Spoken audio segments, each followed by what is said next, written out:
नमस्कार class 10th के सभी छात्रों को जय हिंद। तो बच्चों आज हम लोग यूपी बोर्ड द्वारा जारी किया गया क्वेश्चन पेपर को सॉल्व करेंगे, जो कि बच्चों आपके बोर्ड एग्ज़ाम 2026 के लिए काफ़ी ज़्यादा इम्पोर्टेंट क्वेश्चन पेपर है।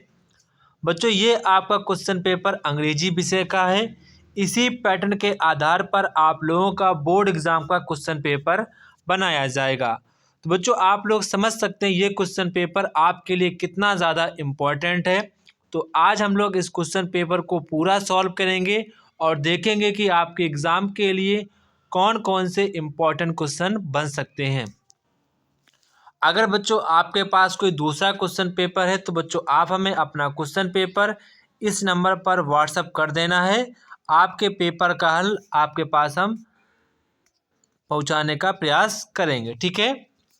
तो बच्चों सबसे पहले आपको एग्ज़ाम में आप लोगों को सेक्शन ए यानी कि पार्ट ए देखने को मिलेगा, जहां पर बच्चों आप लोगों को एक दिया जाता है पैसेज। उसी पैसेज के बेस पर आप लोगों से क्वेश्चन आंसर पूछे जाते हैं। तो बच्चों आप सभी लोग एक बार वीडियो को पॉज करेंगे और ईमानदारी के साथ आप सभी लोग पैसेज को रीड करेंगे, ताकि आपकी पैसेज करने की रीड करने की जो एक्यूरेसी है वो आपकी अच्छी हो जाए। तो बच्चों यहाँ पर आपका जो पहला क्वेश्चन है, discipline is important for a child because, मतलब कि अनुशासन बच्चों के लिए क्यों उपयोगी है, क्यों इम्पोर्टेंट है, वो यहाँ पर आपको बताना है। It forms his character and makes him a good citizen. जो डिसिप्लिन होता है वो बच्चे को मतलब कि एक अच्छा स्वभाव देता है और एक अच्छा इंसान भी बनाता है, अच्छा नागरिक बनाता है। तो यहाँ पर आपका option number C will be right answer this question. इसके बाद यहाँ पर आपका क्वेश्चन नंबर 2 है, a disciplined child will grow up to be a useful member for of a society. तो यहाँ पर आपका ऑप्शन नंबर डी वाला करेक्ट आंसर हो जाएगा। इसके बाद यहाँ पर आपसे कह रहे हैं कि opposite of the word frequently, यहाँ पर जो आपको वर्ड दिया गया फ्रिक्वेंटली, आपको इसका अपोजिट बताना है अकॉर्डिंग टू पैसेज। पैसेज के अकॉर्डिंग यहाँ पर आपको फ्रिक्वेंटली का यहाँ पर आप लोगों को अपोजिट बताना, तो आपका हो जाएगा रेयरली। क्या हो जाएगा? रेयरली, ठीक है। इसके बाद यहाँ पर आपका क्वेश्चन नंबर नेक्स्ट है, कंप्लीट द सेंटेंस। यहाँ पर आपको सेंटेंस को कंप्लीट करना है। तो बच्चों ये आपकी जो स्ट्रक्चर्स है ये आपकी डायरेक्ट स्पीच में आपको देखने को मिलेगी। अगर आप लोगों ने डायरेक्ट स्पीच पढ़े हैं, इनडायरेक्ट स्पीच पढ़े हैं, तो यहाँ पर आपको देखने को मिलेंगी। तो बच्चों यहाँ पर कह रहे ही आस्क्ड मी, तो ये तो लगेगा नहीं, तो यहाँ पर क्या लगेगा? वेयर। तो यहाँ पर आपका option number C will be right answer this question. इसके बाद यहाँ पर आपका क्वेश्चन नंबर नेक्स्ट है, there was an accident dot dot the cross road near my school. तो यहाँ पर आपका एट लगेगा। क्या लगेगा? एट। इसके बाद यहाँ पर आपसे कह रहे हैं कि आपको इस वाले सेंटेंस को आपको रीअरेंजमेंट करना। क्या करना है? रीअरेंजमेंट करना। सबसे पहले आपका सब्जेक्ट वी है, तो जिसकी भी वी से शुरुआत होगा वही आपका करेक्ट आंसर हो जाएगा। तो यहाँ पर आपका शुरुआत है वी से, तो यहाँ पर आपका option number C will be right answer this question. आपका जो वी सब्जेक्ट हो कभी बीच में आ नहीं सकता है, तो इसी कारण यहाँ पर आपका पहला ऑप्शन गलत होगा, ये भी गलत एंड ए भी गलत, क्योंकि वी आपका बीच में यहाँ पर आपको देखने को मिल रहा है। तो अकॉर्डिंग टू आंसर, तो यहाँ पर आपका option number C will be right answer this question. इसके बाद यहाँ पर आपका क्वेश्चन नंबर नेक्स्ट है, यहाँ पर का जो आपका फर्स्ट वर्ड है ये आपका आइडेंटिफाई आपको करना है। बच्चों आपको हमेशा ध्यान रखना वर्ब के बाद हमेशा आपका एडवर्ब ही आता है। तो यहाँ पर आपका ऑप्शन नंबर डी वाला करेक्ट आंसर हो जाएगा। इसके बाद आपका क्वेश्चन नंबर 8 है, which of the following word miss spelled. तो कौन सा आपका जो वर्ड है वो आपका मिस स्पेल्ड है। तो यहाँ पर आपका option number B will be right answer this question. इसके बाद फिर से आपको यहाँ पर एक दिया गया पैसेज, उसी पैसेज के बेस पर आप लोगों से क्वेश्चन आंसर पूछे जाते हैं। तो एक बार सभी लोग पैसेज को रीड करेंगे, ताकि आपकी एग्ज़ाम में जो रीड करने की जो एक्यूरेसी है वो आपकी इंक्रीज हो सके। तो बच्चों यहाँ पर आप जो पहला क्वेश्चन देख रहे हैं who is she in the first sentence. तो कह रहे जो फर्स्ट सेंटेंस में कौन है, तो वो आपके वाली हैं। कौन है? वाली। इसके बाद आपका क्वेश्चन नंबर नेक्स्ट है, their faces would kindly, her their refer, तो यहाँ पर अगर देयर है वो किसके लिए रेफर किया गया है? प्यूपिल के लिए। प्यूपिल ट्रेवलिंग इन द बस, जो बस में लोग यात्रा कर रहे हैं उनके लिए रेफर किया गया है। इसके बाद Nelson Mandela become the first black president of South Africa. तो यहाँ पर आपका option number B will be right answer this question. इसके बाद आपका क्वेश्चन नंबर नेक्स्ट है, to make the young seagull fly his mother pushed him from the edge. तो यहाँ पर आपका option number A will be right answer this question. During our childhood in Goa the baker used to be our friend companion and guide. ठीक है, मतलब कि जो अपने बचपन के दौरान जब वो गोवा गया था तो baker use to a friend and companion and guide, जो गाइड करता है। ठीक है, इसके बाद यहाँ पर आपको एक पोएम दी जाती है, उसी पोएम के बेस पर आप लोगों से क्वेश्चंस पूछे जाते हैं। तो पहला यहाँ पर आपका क्वेश्चन है, द बॉय स्टैंड्स, यहाँ पर हो जाएगा ऑल ऑफ दीज। क्या हो जाएगा? All of these. इसके बाद आपका क्वेश्चन नंबर 15 है, why is the boy sad, लड़का उदास क्यों था? तो ही लॉस्ट हिज बॉल, उसने अपनी गेंद को खो दिया था, इसीलिए वो बच्चा उदास था। इसके बाद आपका क्वेश्चन नंबर नेक्स्ट है, the narrator in the lesson a Trump of the surgery is. तो यहाँ पर आपके कौन हो जाएंगे नरेटर? अ वेटरी सर्जन। ठीक है, तो यहाँ पर आपको option number A will be right answer this question. और शेवल वॉज अ सीक्रेट एजेंट। ये क्वेश्चंस आपके बोर्ड एग्जाम में कई बार पूछा जा चुका है, जिसको यहाँ पर आपको अच्छे प्रकार से ध्यान रखना है। इसके बाद आपका क्वेश्चन नंबर नेक्स्ट है, a Horace Dandy was fond of. तो रीडिंग एक्सपेंसिव बुक, यहाँ पर आपका option number C will be right answer this question. Mister Jappers was a important question, इसको आप ध्यान रखना है। Mister Jappers was a constable, तो यहाँ पर आपका option number C will be right answer this question. इसके बाद क्वेश्चन नंबर आपका 20 है, Ebright's encouraged his interest in the science. तो यहाँ पर आपका हो जाएगा ऑप्शन नंबर बी मदर। क्या हो जाएगा? Ebright's mother encouraged his interest in science. जो इब्राइट्स की जो माँ थी उनको साइंस में मतलब कि उत्साह करने का काम किया करती थी। ठीक है, इसके बाद यहाँ पर आपका पार्ट बी आता है। पार्ट बी आपको यहाँ पर आप लोगों से रीडिंग स्किल्स करवाई जाती है अकॉर्डिंग टू पैसेज।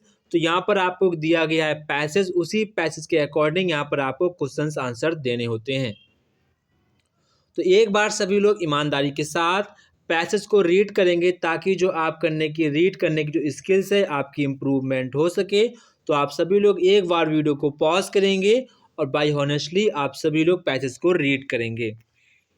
तो यहाँ पर आपसे जो पहला क्वेश्चन पूछा गया है, how can the wealthy people put a good their use wealth.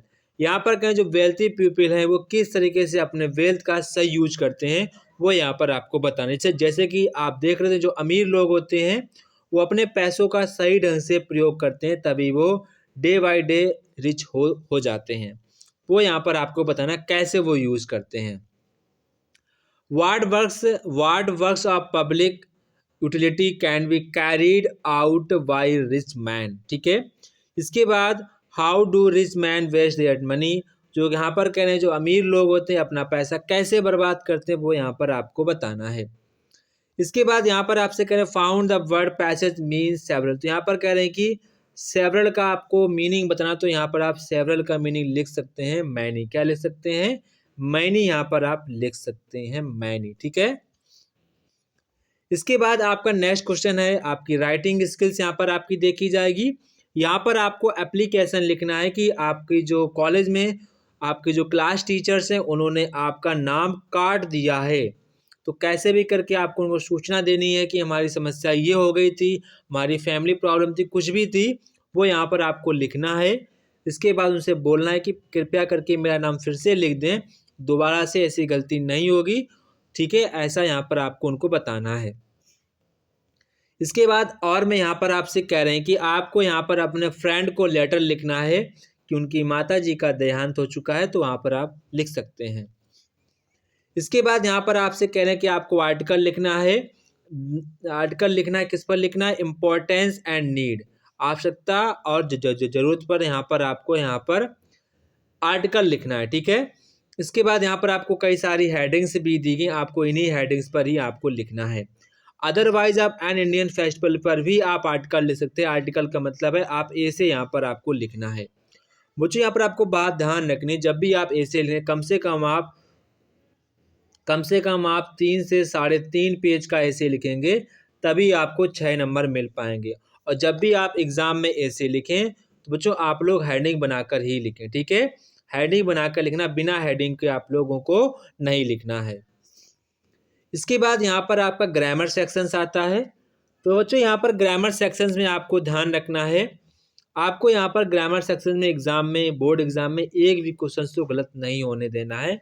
ये यहाँ पर आपको खुद से यहाँ पर अपने आप से प्रॉमिस करना है। तो यहाँ पर आपसे कह रहे he said to me comma limited comma I know you and your whole family. तो इसका आपका स्पीच क्या बनेगा? ही टोल्ड मी दैट, आई को बदला जाएगा सी के अकॉर्डिंग, तो क्या हो जाएगा? सी। और ये आपका है प्रेजेंट इंडेफिनिट का, तो हो जाएगा पास्ट इंडेफिनिट का। तो he see know me and my whole family, ठीक है। इसके बाद इसका आपको पैसिव वर्ब बनाना था। The truth has been found out by them. इसको चाहो आप लिख सकते हो, ना लिखना चाहो तो भी आप आउट तक लिखना चाहो तो भी सही है, बाई देम लिख दोगे तो भी आपका सही है। इसके बाद यहाँ पर आपको इसको पंचुएट करना था। तो पंचुएट यहाँ पर अगर आपने डायरेक्ट इनडायरेक्ट पढ़े होंगे तो इनको आप आसानी से पंचुएट कर लेंगे। तो यहाँ पर देखो, ये मैंने लिखा he said to his elder sister comma inverted comma will you prepare hot coffee for me question mark inverted comma close. तो इसी तरीके से यहाँ पर आपको करना है। इसके बाद यहाँ पर आपसे कह रहे हैं कि ट्रांसलेट द फॉलोइंग इंग्लिश, आपको इसको इंग्लिश में ट्रांसलेट करना है। बच्चों यहाँ पर आपसे मेरा क्वेश्चन रहेगा कि आपको कमेंट बॉक्स में कमेंट करके आप सभी लोगों को अपना मुझे डिस्ट्रिक्ट बताना है। देखते हैं कहाँ तक कितने बच्चों के डिस्ट्रिक्ट में पेपर ये जाता है, ठीक है। आप सभी लोग मुझे अपना अपना डिस्ट्रिक्ट कमेंट बॉक्स में कमेंट करते हैं। देखते हैं सबसे अधिक बच्चे किस डिस्ट्रिक्ट के आते हैं। तो आप सभी लोग कमेंट बॉक्स में अपना डिस्ट्रिक्ट जरूर कमेंट करें, ठीक है। आपसे थोड़ा सा रिक्वेस्ट रहेगा कि आप लोग अपना डिस्ट्रिक्ट जरूर कमेंट बॉक्स में कमेंट करके बताना है कि आप किस डिस्ट्रिक्ट से बिलोंग करते हैं। तो बच्चों यहाँ पर आपको जाड़े का मौसम था। सड़क के किनारे एक वृद्ध व्यक्ति को ठंड से कांपते हुए देखा। मैंने उसको कंबल खरीदने के लिए कुछ रुपए दिए। वह बहुत खुश हो गया। उसने मुझे दीर्घ आयु के लिए आशीर्वाद दिया। तो बच्चों इसको आपको करना है ट्रांसलेट इंग्लिश में। तो बच्चों यहाँ पर देखो मैंने लिख दिया है, आप इसका स्क्रीनशॉट ले लेंगे।